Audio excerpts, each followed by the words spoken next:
Israel Iran সংঘাতে উদ্বাস্তু হচ্ছেন অসংখ্য ইরানি। হামলা থেকে বাঁচতে নিরাপদ আশ্রয়ের খোঁজে দেশ ছাড়ছেন তারা।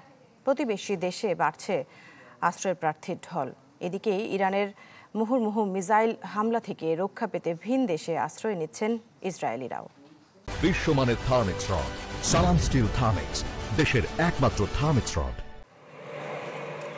ইসরায়েলি হামলা থেকে প্রাণে বাঁচতে নিরাপদ আশ্রয়ের খোঁজে ছুটছেন ঘরছাড়া ইরানিরা। পাড়ি জমাচ্ছেন প্রতিবেশী দেশে। তুরস্কের ভ্যান শহরের দিকে ছুটছেন অসংখ্য ইরানি। দেশটিতে ক্রমেই বাড়ছে আশ্রয় প্রার্থীর ঢল। ভিসাবিহীন প্রায় ৩ মাস থাকার সুযোগে অনেকেই আশ্রয় নিচ্ছেন এই সীমান্ত শহরে। কাপিকাও সীমান্ত দিয়ে প্রতিদিনই প্রবেশ করছেন শত শত ইরানি।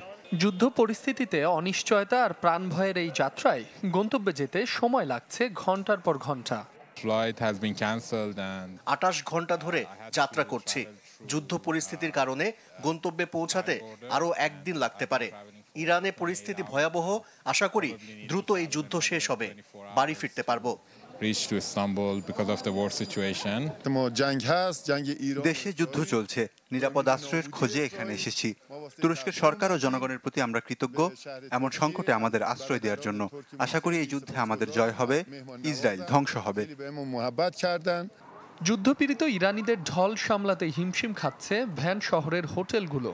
বুকিং হয়ে গেছে অধিকাংশ রুম। স্থানীয় কর্তৃপক্ষের তথ্য মতে অন্যান্য বছরগুলোর একই সময়ের তুলনায় ইরানি অতিথিদের আগমন বেড়েছে প্রায় দ্বিগুণ।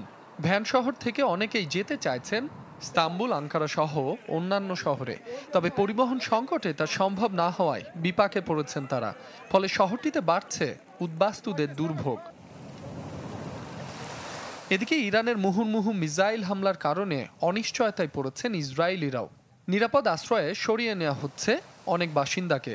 সম্প্রতি ক্রুজ শিপে প্রায় ১৫০০ ইসরায়েলিকে নেওয়া হয় সাইপ্রাসে। মাসুম রাব্বি, চ্যানেল 24।